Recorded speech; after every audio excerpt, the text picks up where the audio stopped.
10 steps to a sale. And we're going to go straight down through these pages. All right, so the first one's mindset. We have to sell ourselves before we can sell somebody else, right?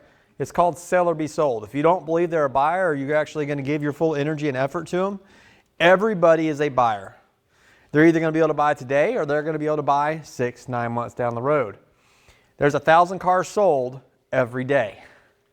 Everybody's a buyer, right? Meet and greet. You're meeting them, you're greeting them. Hey Ken, welcome to XYZ Motors. This is Daniel. How you doing today? You here for sales or service? Sales, sir. Awesome, man. My name is Daniel. Pleasure to meet you. And you are? I'm Ken. Oh, nice to meet you, Ken. Now let me ask you, are you working with anybody here before? No, sir. I haven't spoken to anybody. Awesome. So that means I have the pleasure to work with you and serve you at all the highest levels. Absolutely fantastic. Now, let me ask you, was there a particular vehicle you were here to look and see for today? Yeah, I'd like to check out this F-150 trimmer, actually. Oh, the F-150 trimmers, man. I love them. That's the best-selling F-150 out there right now. Come follow me. I got some great ones for you. We're going to find the perfect one inside, and then I'll pull it right up for you. Sound fair? Follow me. Boom. Right? See how to take control? Sound fair? Not pushy? Finding out what you need to be here, and then we're going right inside. Now, do you need any water, coffee, hot chocolate, or anything? Yeah, water would be great. Awesome, man. I'm going to bring one right on over to you, and I'm going to pull his chair out for him when he sits down in front of my table. I'm not going out in the lot doing a needs discovery. I'm literally going to be with him, all right? And if you want to see how you can do a proper needs discovery, if you look at the page behind that, there's questions to actually ask during a needs discovery. Make it where it's not an interrogation. Instead of going, what color you want, what features, do you want heated and ventilated seats, do you want a moonroof, blah, blah, blah, blah, blah, blah, blah. You sound like every other sales rep. You're just going to try to push something on me. Doesn't matter what I sell. Look, looking at these vehicles, what would be the perfect vehicle? What would the perfect vehicle look like for you?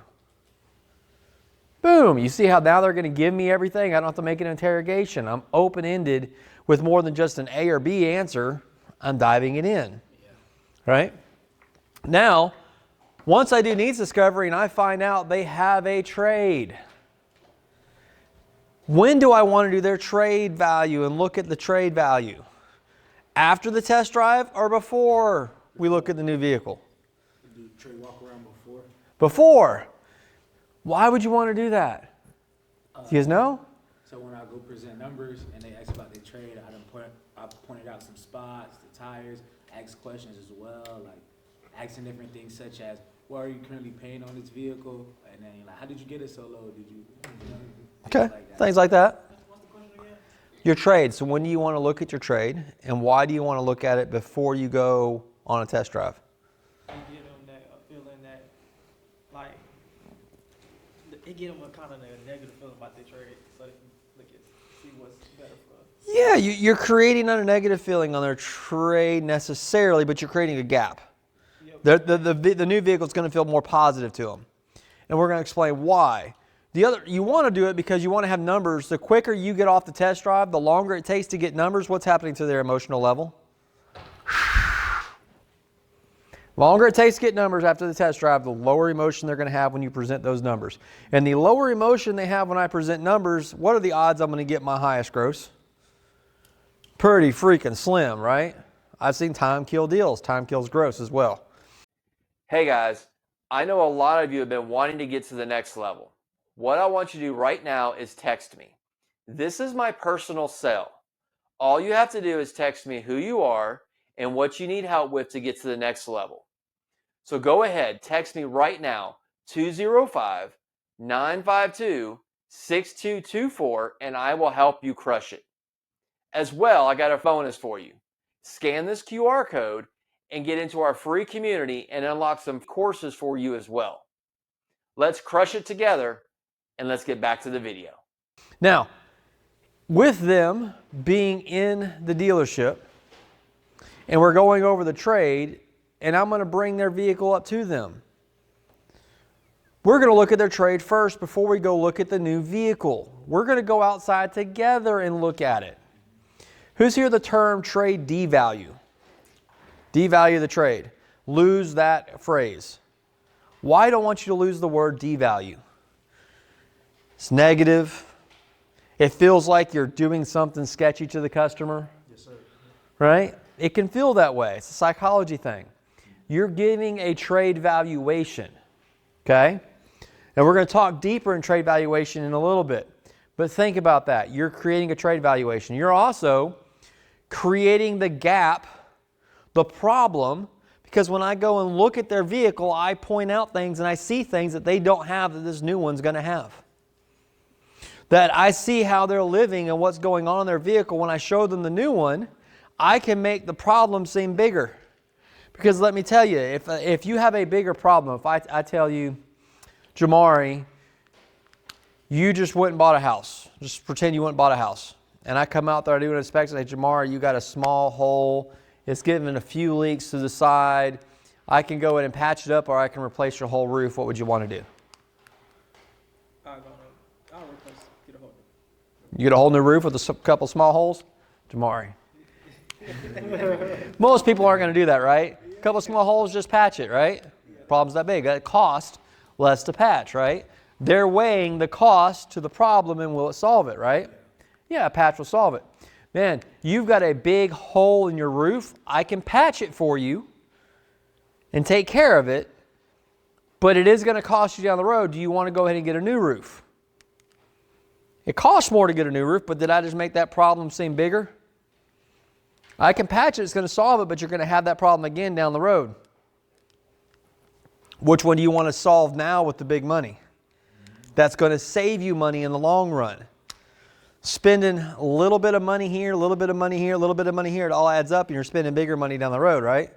That's how you close a customer that wants to be at a $10,000 vehicle and keep buying a $10,000 vehicle. They really need to be on a $30,000 one because they can only get approved on a new one. Can't buy an old one with 180,000 miles. Why do you keep wanting to buy something 180,000 miles, spending money, when if you just spent this money, you would have your vehicle twice as long? Right? People are willing to spend more money to solve bigger problems. It's the same thing in the coaching industry. So let me put it this way, Tamara. If I told you that I can get you selling 100 cars in 6 months and it's going to cost you $20,000. Or I can get you selling 30 cars in 60 days and it's going to cost you $20,000. Which one do you want to take? You said 6. They about the same. 100 cars in 6 months? Oh, no, I'd take 30 days. 30 days. You want to sell 30 cars in 60 days? Yeah. You want to sell less cars and spend more money? Oh, I'm sure. I thought you said 30 cars in 30 days. No, No. I'll take the most. Yeah. You want to sell 100 cars, right? Because you're going to max out at 30. Yeah. You're not improving at that point in time. I thought you said 30 cars in 30 days. No, 30 and 60 days, right? You want to spend, you're looking at your value for money, right? If I create a bigger problem, you're going to spend bigger money, right? Created a bigger gap, you're going to spend more money. Big money solves big problems. Little money solves little problems, okay? Same thing for cars. So I want to look at their trade so that I can create the biggest problem and know their problems, and I can solve them as I'm going around the vehicle. So I'm not going to go deep into this. I can teach this. Some of it's in the book right there after the customer discovery. Where you want to go around the vehicle, you created a gap by looking at the trade. Now you're bridging that gap and doing a bigger value, and you're building the value in the new vehicle. You're talking a lot. You're doing feature, benefits, and value. Okay, you're building the value in it, the emotional side of it. Then we're going on addressing the concerns. This is what some people do not teach. I teach it, and it's a huge benefit. Who here's been on 3 or 4 test drives on a vehicle with the customer? It sucks, does it not? God, it sucks. I started doing this and that quit real quick. I don't go on a test drive unless they would take this vehicle home today. I literally asked, so after this looks like this vehicle is going to be a good fit for you, if everything goes good to the test drive and the easy part getting the numbers to fit for you, will this be a vehicle you'd want to own today? They go, well, I'm just looking. I get you're just looking, and I can handle that objection a little bit. Everybody's just looking, and I get it. But let's say you weren't just looking. Will this be a vehicle that you would want to purchase? Yeah, this would be one. Oh, great. Let's go ahead and take it on a test drive and make sure. That way I'm presenting the numbers on vehicles that you would actually really consider purchasing, not ones that you never would, because I want to save you time. Notice I never said my time. I want to save you time. Now, I always address, is there anything on this vehicle that would make you want to keep looking? Well, the color's just not right. Because how many have gone on a test drive and you get there and you start looking at numbers and they go, we go down, we battle, we've gone through 3 pencils, and you get down and you go, well, really, I can't do without ventilated seats. I can't do a vehicle of white color. I really can't. I thought I could, I can't. Address the concern right there. I could have solved it right then and we'd have been on the right vehicle. We'd have saved everybody time. And a lot of times they kept dwindling me down money because they didn't see value in purchasing it, so they were going to get it for the least amount because they weren't getting what they wanted. If they were getting what they wanted, they were willing to spend more money, and I didn't have to spend all that time negotiating. Holy cow, I made more money and saved myself time. You see why I do it? That's my first trial close. I create my 3 closes. I get them saying yes to the vehicle. Yes to me, yes to the vehicle, and then yes to the numbers. Okay? Test drive. We're going to create a test drive. Now, when you do a test drive, are you taking the customer somewhere else and having them get out of the car and look at the car while it's somewhere else? Yeah, I drive it off the lot. Come and take control. Yeah, you take control. You can do that, or the customer can drive it off, but I prefer drive it off the lot, drive somewhere close, get out, let them look at the vehicle, and then they can drive it back, because you've already got the infotainment system, all that stuff set up. Now they can worry about playing with it while you're driving. They're not nervous. They also get to look out and go see it outside where not all the other eye candy is. Now they can really look at this, and they're also visualizing, thinking, owning it because it's off the dealership lot when they're looking at it. You will close more customers just by doing that. Then when we get back from test drive, this is the key one, and most sales reps do not do this. They go, absolutely, looks like this. Ken, this vehicle fits you perfectly. You really enjoyed the test drive. Now let me ask you, if I can get the numbers to work for you, which is the easy part, would this be a vehicle you'd want to wake up in the morning and see in your driveway? 100%, sir. Now let me say this way. So Jamari, we just got done driving this vehicle, and obviously it looks like you like it. If I can get the numbers right, would you want to buy this vehicle today? Which one sounded better? Second option sounded better? First one, which sounded better? The one where you talked about, do you see yourself waking up and seeing this car in the driveway? Imaginary, vision. Visual. You see where I'm getting at? And you're going to learn all this, Jamari. I'm not picking on you. There's no right or wrong answer. Does the second one work? Yes, it does. Does the first one work better? 100%. Because it does a few things. How I said it, did you guys notice I paused? This is where silence is killer, Jamari. Pausing. Purposely having pauses in it because it creates pattern interruptions to what's going on, right? Would this easy work for you? I'm not trying to be pushy. Your walls are staying down. So then you're listening to what I'm actually saying. And then it's like I'm sitting here, I'm faking you on a boxing, I'm faking this way, or I'm dribbling and I'm faking going this way, and then I'm going to go right and go for the kill, right? It's the same thing. I'm setting you up. I'm setting you up, and then I'm just going to throw that right hook. That right hook is what kills them. Every time it's what gets the deal. It does not fail. Like literally, it doesn't. I haven't had it fail. Because think of the commercial. What's the best car commercials at Christmas? When the vehicle's sitting in the driveway, they wake up in the morning, got the coffee, walking out in the robe, and there's this big red bow on the hood of the car in their driveway. It creates so much positive emotion in people that they want to come and buy the car because of that commercial. So why don't I use it every day all year long, right? Because it works. Now, what if you actually did that for customers? Ooh. I'm just saying. What if you actually did that for customers? Hey, I know you just bought this vehicle and you want to surprise your wife or your teenage daughter. What if we drove it up there, dropped it off, and I give you a red bow and you can park it somewhere and then bring it there in the morning so it's sitting in their driveway with a red bow on it when they wake up? You do that? We could do that? Yeah. I've done that a couple times for customers, and I've seen the videos. Whew, good ones. It puts a smile on your face. It makes you feel happy too. Right? It's why we do this. We're not just here to make money. We're solving problems. We're making people happy, right? It should be fun. It shouldn't be stressful selling cars. It should be a lot of fun. And the moment you feel it's not fun, we need to figure out why, or you're in the wrong business. It really is. Or you're just in the wrong boat, as we were talking about earlier. You got to get in the right boat, right? So then we go inside. We go inside and we present the first pencil. Why do I have first pencil right there? I have first pencil because it should be the first. If I say we're going to present the pencil, that means I should be closing that pencil, right? But if I say it's the first pencil, that implies there's going to be something else coming behind it, right? Otherwise, why would you have the word first? First implies there's going to be a second, right? It's always part one implies there's going to be part two, right? It's implied. So the expectation is not to close the first pencil.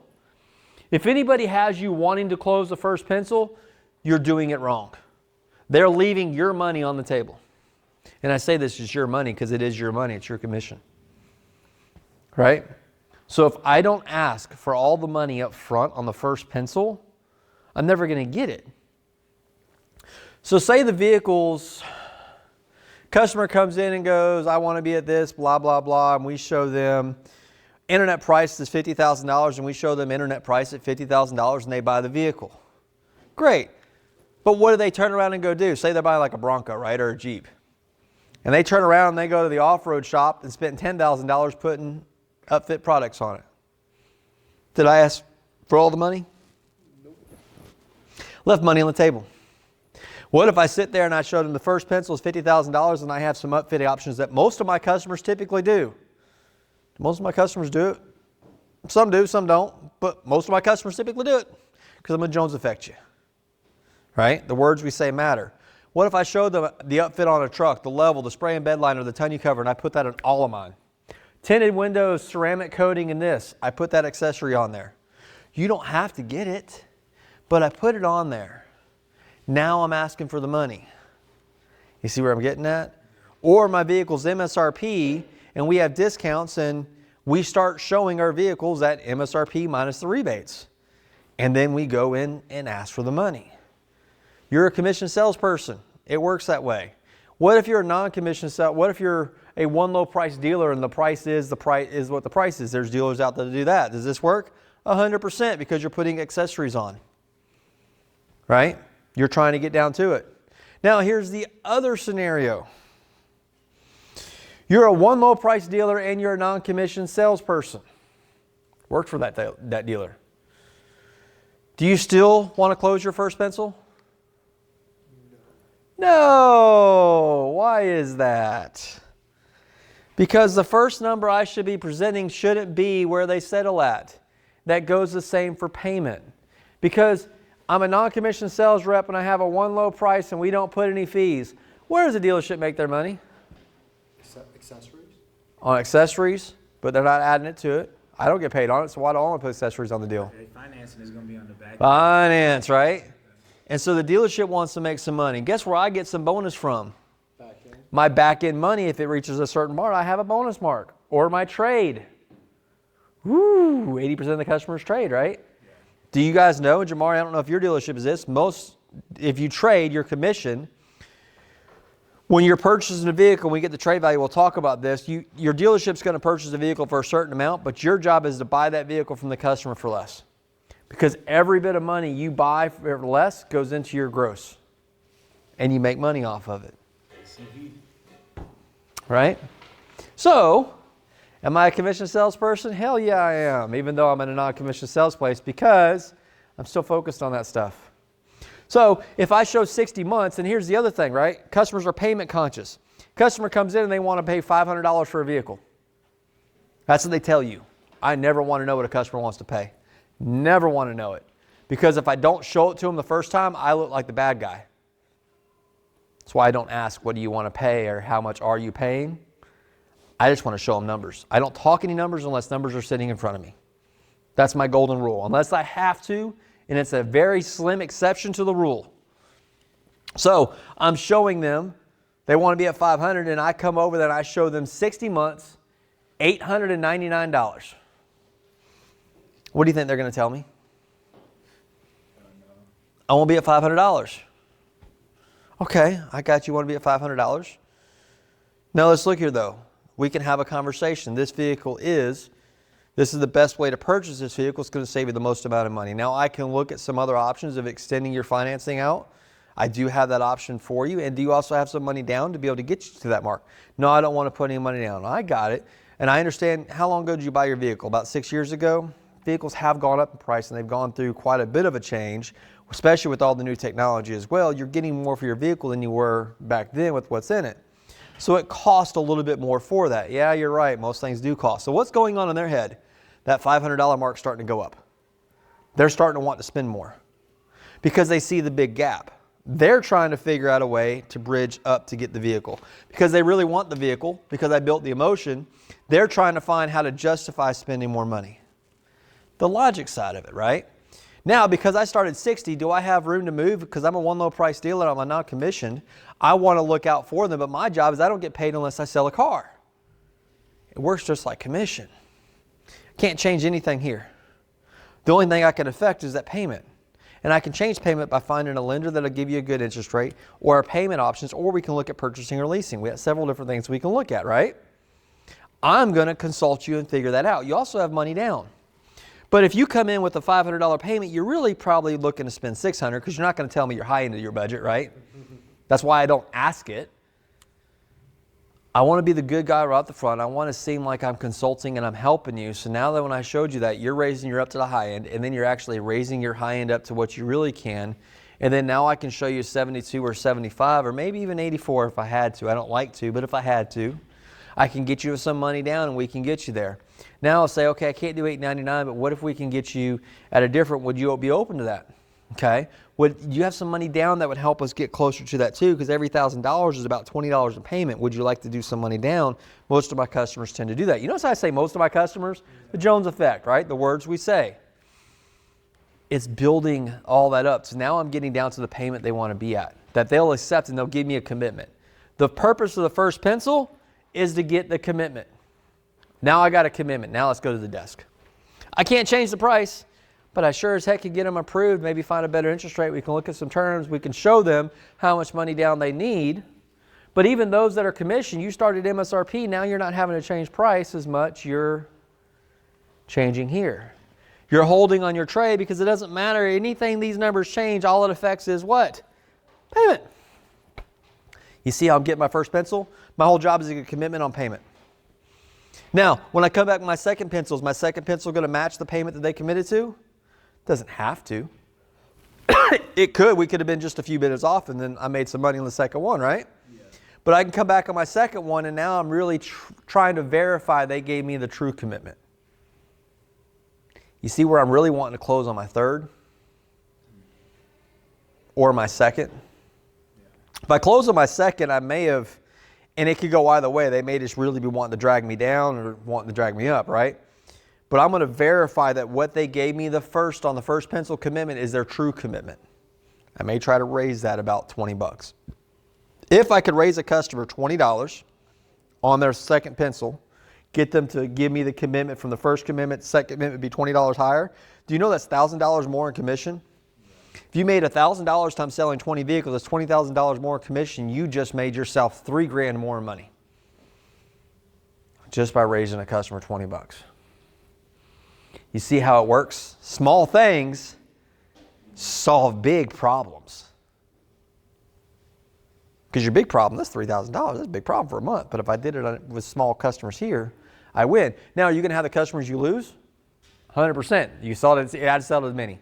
I got down to the deal. We got down to it. It's a normal conversation. I'm not going to go past 3 pencils because I don't want this to take very long. This conversation should take no longer than 15 minutes. For me to get a commitment to get everything through the process to take longer than 15 minutes. How long does it take at your dealership? An hour and a half, 2 hours? Time kills deals. Why do you sell more minis? Because you're making it a confrontation. You're making it hard. If you just got those numbers quick and you got the commitment on the first and then you verified it with the second, then you closed on the third, Boom, you have it, you got the most money. Now, you're stuck on payment. They won't pay $500 for that. We can build that up with accessories and some other value. We'll go further into that. Negotiate and close, and then build relationships. So the deal doesn't stop once they sign the paperwork. It stays going. Once they pull off the lot, it stays going. We're building relationships. We're sending thank you cards, birthday cards, all that stuff, because we want referrals. We want repeat business, right? So why does this happen in the industry? I do that all the time. New reps. New rep starts out, this is day 1 through 90. When they start out, right now, with no help, they're 8 to 10 in those days. As they pick up, they come up here and they plateau at about 12 to 15 in 1 year. They then get another bump and kind of plateau to about the 3-year mark, and they sell 20. 15 to 20. Everybody see that in the industry? What should happen, and this is what happens, is they actually start doing this and go downward, or they stay here and they're selling 17 to 20 for the rest of their career. Here's what should happen if you do the building relationships right, because here they start forgetting steps too. But they stop prospecting. You never quit anything of what we taught you. You start here. You're actually, because we taught you how to prospect, you're selling 10 to 12. And really, you could be getting a lot further than that. You start exponentially going up pretty fast. At 180 days, you're now selling 20 plus. At the 1 year mark, you're selling 25. Guess what's happening now? At the 2 year mark, you're selling 30. At the 3 year mark, you're selling 35. Because you're building off referrals, you're still doing the same stuff. Then what happens at year 3? Customers come in that bought here are looking to buy again, right? So you keep doing your normal 45, but you had another jump. You start selling 45 to 50 at 4 years. And you should see another jump after that, because then your second year customers start coming back. So now you're projecting up about 10 more cars. So in 10 years, at your 10 to 12 year mark, that's when you should be selling 80 to 100 units a month. Because you're repeat business. Tenured sales reps are very vital. Unfortunately, they're very rare in the industry. They're even more rare to ones that are hungry and want to keep going, because most of them just coast. You see it at your dealership? You see it at ours, Sparky? Sparky. Yeah. Drive me nuts. Why do you think mine went up? Is because I stayed hungry as heck and loving on people and asking for referrals. The sales reps, there's 2 of them out there that are selling 150 plus a year. Do you know the only thing that they do prospecting now is one thing? It's ask for referrals. They don't take any internet leads. They don't take any phone ups. They don't take any lot ups. All they do is ask their customers that they sold for referrals. They have a bunch of customers that they sell that they can live off those referrals. As you get older, year 4 and year 5, you can be doing that. But if you quit asking for referrals, and then even if you want to get higher, you could be prospecting. So really, could they be selling 200 plus? Yeah, they were prospecting and doing all the other stuff added to it. But can they do that with the team that they have? No, they may need to add more people to it. It's where it takes assistants, things like that come on. But it's all the process. Where most people skip is here. Needs discovery and building the value. Those 2 steps. Because it's all about value, not price. If I go to asking for price, it's just transactional. I haven't built any emotion, no relation. I can't ask for the most money. Does that make sense? All right. So